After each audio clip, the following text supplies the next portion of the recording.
그다음에 그러면 홈스쿨링을 왜 해야 하는가? 여러분들에게 누군가 물어봤을 때 홈스쿨링을 왜 합니까? 이렇게 물어보면 이런 것들을 답변을 하라는 거예요. 이웃과 친척, 주변 사람들, 교인들조차 왜 홈스쿨링을 해야 하는가라는 질문할 때 이제 충분히 설명하거나 변증할 준비가 되어 있느냐라는 거예요. 복음을 언제나 제시할 준비가 되는 것처럼 홈스쿨링도 내가 이러이러한 이유 때문에 한다. 분명히 제시할 수 있어요. 얼버무리거나 분명치 않은 답변을 해왔다면 다시 한번 우리가 생각해보고 정리해 볼 필요가 있다는 거예요. 홈스쿨링이 일단 첫 번째는 성경적인 모델이고 역사적인 모델이라는 거 이거를 일단 말씀드리고요. 이거는 계속 말씀드렸으니까 이제 생략을 하고요. 두 번째는 가족을 통한 전달. 이 자녀 교육은 학교가 아니라 부모의 책임이라는 거. 올바른 가치관은 학교에서가 아니라 가족을 통해서 전달되어야 한다라는 거예요. 이게 가정이 제일 중요한 거예요. 공교육은 학생들의 잠재력을 속박시킵니다. 그래서 학교의 네 가지의 위기가 뭡니까? 하나는 학문적 위기. 이게 무슨 말입니까?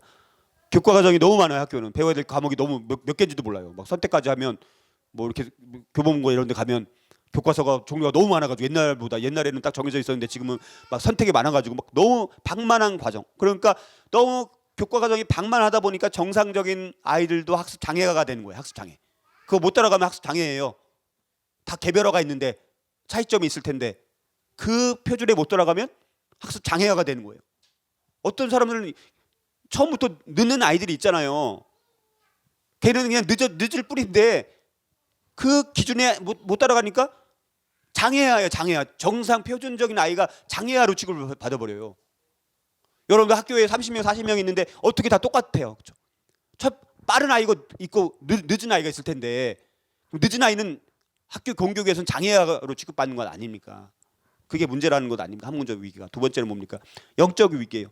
경건한 신앙을 파괴시킵니다. 학교에서 많은 교육이 경건한 신앙을 파괴시키고 그다음에 도덕적인 위기, 막 도덕적 절대 가치를 주장하는 성경에 대해서 이게 이제 그게 아니잖아요. 뭐 진화론이 뭐 그 교과서에 나오니까 신체적인 위기, 뭐 왕따라든가 이런 학교 폭력 이런 거가 너무 불안해서 저는 저희 아이가 다시 어리다고 하더라도 학교 저는 못 보내겠어요. 불안해서.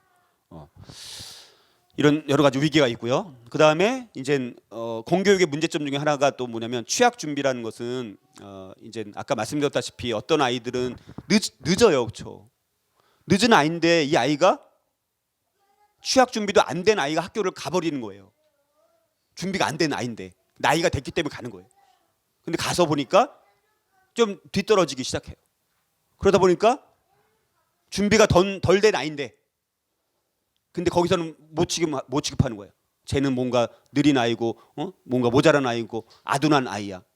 딱지를 지어버리는 거예요. 정상적인 아이인데도. 그러니까 그 아이가 남들이 그렇게 얘기하니까 자기가 정상적인데도 점점 뭐라고 생각해요? 나는 굉장히 아둔한 사람인가 봐. 나는 사람들한테 인정을 못 받는 사람인가 봐. 이 아이는 공부할 수 있는, 배울 수 있는 준비가 덜 된 것 뿐인데 우리가 그렇게 취급한다는 거예요. 취약 준비가 안 돼 있는데. 그다음에 또래의 부담이에요. 또래 부담 이게 뭐냐? 예를 들어서 실험을 해봤어요. 어떤 이제 우수한 아이들을 이제 뭐 어떤 만약에 학교가 이제 학교에서 제일 뛰어난 아이들만 골라가지고 걔네들 한 그룹으로 만들어서 이렇게 실험을 해보니까 제일 뛰어났던 애들이 그 또래의 부담을 못 이기는 거예요. 그 또래가 주는 부담이 굉장히 크다는 거예요. 그거를 감당하기가 어려워요. 아이들이 어리기 때문에 성인이 되어서도 힘든데 우리 8살 뭐 이렇게 되는 아이들이 뭘 알겠어요. 그다음에 동기부여. 학교는 그냥 정해진 거 따라가서 배워야 돼요. 이 아이가 갑자기 뭐 나비, 날아다니는 나비에 관심을 가져요. 근데 나비에 관심을 갖고 나비를 연구할 수 있는 기회를 줘요, 안 줘요? 안 주는 거예요. 그냥 거기는 획일적으로 따라오라예요. 그 따라가지 못하면 걔는 뒤처지는 사람인 거예요. 그러나 홈스쿨링을 통해서 아이들이 좋아하는 것들을 저는요 저희 아이들한테 막 강요 안 해요. 공부하라라는 것도 말할 필요는 없습니다. 공부하라고 해서 할 아이들은 이미 다 했어요. 그러니까 뭐든지 자기들이 하는 거예요. 근데 자기들이 하도록 동기부여를 주는 건 부모가 해야 되는 거예요. 그거는. 그러니까 저희 아들한테도 그래요. 원래는 뭐 제가 시키고 싶은 게 있었어요. 근데 그렇다고 그걸 강요할 수는 없어요. 그래서 그냥 일단 해보라는 거예요. 솔직히 지금 저희 아들 뭐 클래식 기타를 배우지만 클래식 기타가 당장 세상적으로 뭐 유용하고 실용적인 건 아니에요. 그 노력이면 더 나은 실용적인 걸 하면 더 좋을 것 같기도 해요. 그러나 저는 그냥 하도록 합니다. 일단 자기가 하고 싶은 거는 해보도록 하는 거예요. 그래서 아니면 아닌 거잖아요. 그리고 분명히 하나님께서 우리 아이들을 향한 각자의 그 뜻이 있어요. 다. 우리 아이들을 향한. 근데 여러분들의 뜻이 아닌 하나님의 뜻이 있어. 그 우리 아이를 향한 하나님의 뜻이 뭔가 이거에 초점을 우리가 맞춰야 되는데 부모의 욕심대로 키우려고 한다는 거예요. 자녀들을 잘 관찰하면 이 아이가 뭘 잘하는지를 알게 돼요. 다. 그래서 그거를 잘 돕고와주고 동기부여주고 관심 가질 때 그걸 해주면 해줘야죠. 관심 가질 때. 그거를 잘 포착해야 돼요. 내 봄을 잇는 그곳에는 내 마음도 있느니라. 여러분들이 정말 우리 아이들을 하나님 말씀을 키우고 싶은 마음이 있다면 내 봄을 잇는 그곳에는 내 마음도 있다라고 말씀하셨으니까 여러분들이 어디에 마음을 갖고 있는지 한번 생각을 해보고. 이 사람은 이제 버니빌이라는 사람인데요. 이 사람은 굉장히 제가 우리나라 만약에 홈스쿨 컨퍼런스를 나중에 혹시 우리 교회에서 하든가 이렇게 하게 되면 꼭 초청하고 싶은 사람이 버니빌이라는 사람이에요. 아주 너무 얼굴이요 너무 그냥 성품이 너무너무 좋으신 분이에요. 근데 자녀 중에 한 명이 굉장히 좀 이렇게 아주 이렇게 장애아로 태어났어요. 그걸로 인해서 많은 좀 시련이 있었지만 어찌됐든 이분은 정말 초청을 한번 해보고 싶은 사람. 예.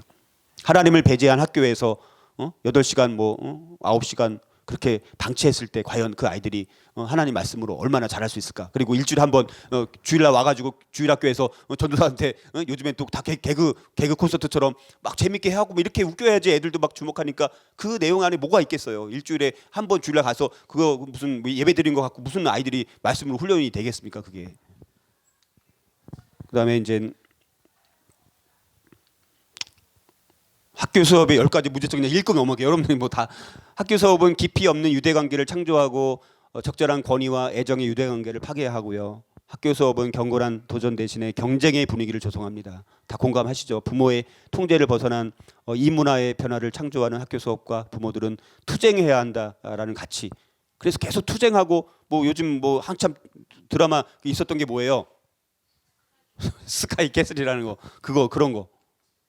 학교 수업은 각기 학습 수준이 다른 여러 아이들에게 동일한 자료를 가지고 비능률적으로 가르치기 때문에 비실용적인 열등생을 만들어내는 경우가 많습니다. 너무 심하게 말씀드렸나요? 학교 수업의 학년제는 집단 사회를 구분하기 위한 적당한 방법으로 동료 그룹의 형성을 그냥 촉진할 뿐이라는 거죠.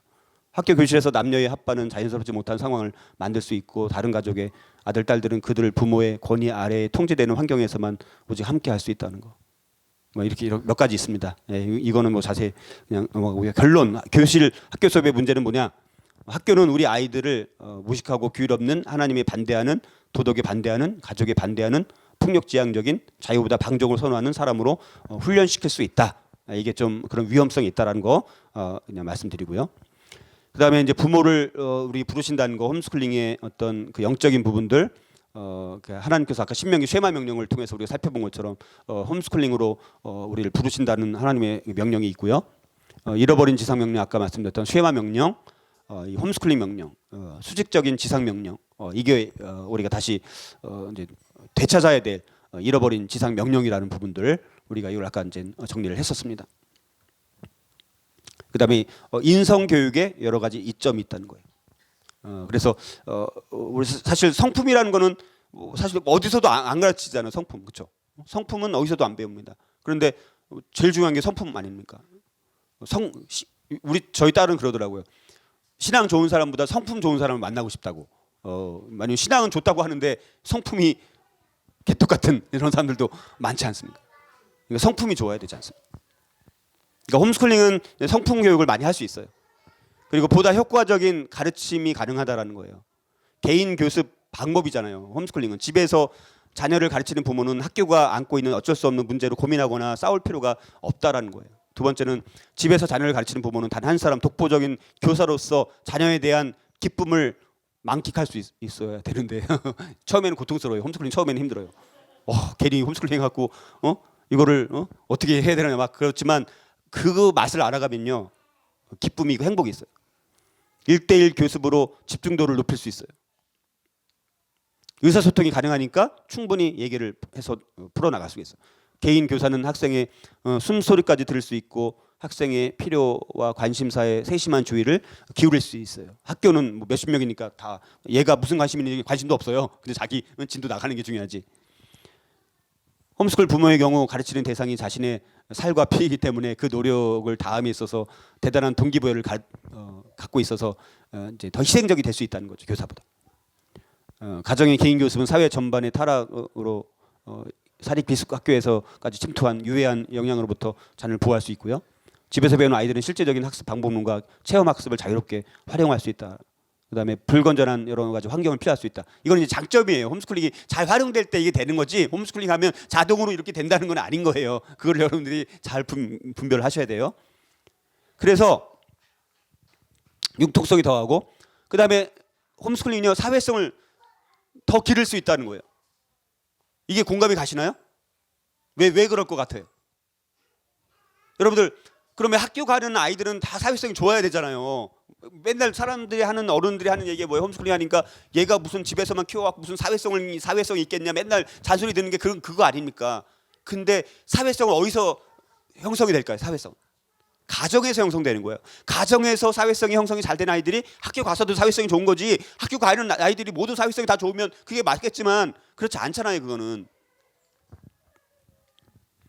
가정에 온화하고 사랑이 넘치는 환경은 사교 속의 필수적인 바람직한 자아상과 자신감을 길러주는 거예요. 가정에서 이게 가능하다라는 거예요. 가족과 이웃과 교회에서의 교제는 바람직한 사회성 배양에 충분한 기회를 제공. 학교 가지 않아도 가족끼리 이웃 안에서 교회에서의 교제를 하는 것으로 충분한 사회성 배양에 충분한 기회가 주어질 수 있다라는 거예요. 더 좋아요 사회성이요. 제가 보니까 홈스쿨링 하는 아이들 보니까 어려서부터 어른들과 대화하는 훈련도 되고 왜냐하면 다양한 연령대의 자제로 교제를 하다 보니까 사회성이 더 좋아요. 근데 대부분의 학교 교육은 뭐예요?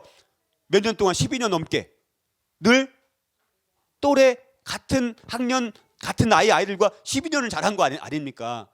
걔네들이 갑자기 군대 가고 사회에 진출하니까 적응이 안 되는 거 아니에요. 왜냐하면 같은 나이 연령대만 교제를 12년 해오다 보니까 다른 연령대와의 교제를 안 해보다 보니까 그게 안 되는 거예요. 대부분이. 오히려 사회성이 안 좋은 거죠. 그러나 홈스쿨링 하는 아이들은요.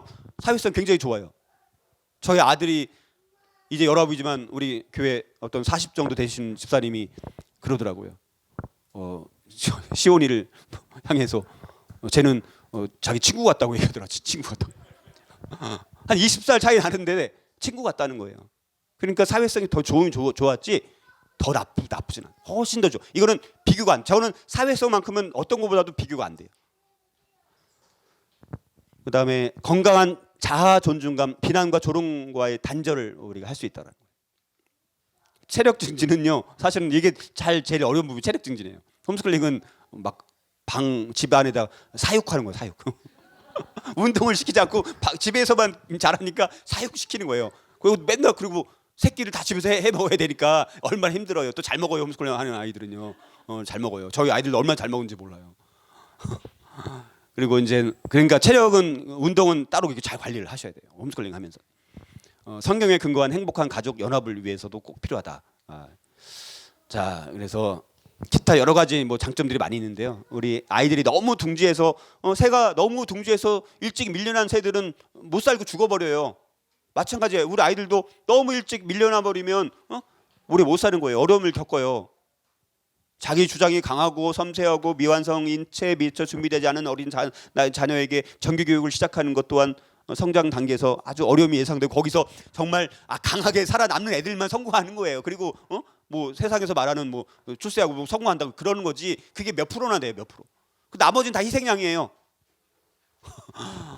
그러니까 그걸 우리 잘 생각을 하셔야 된다는 거예요.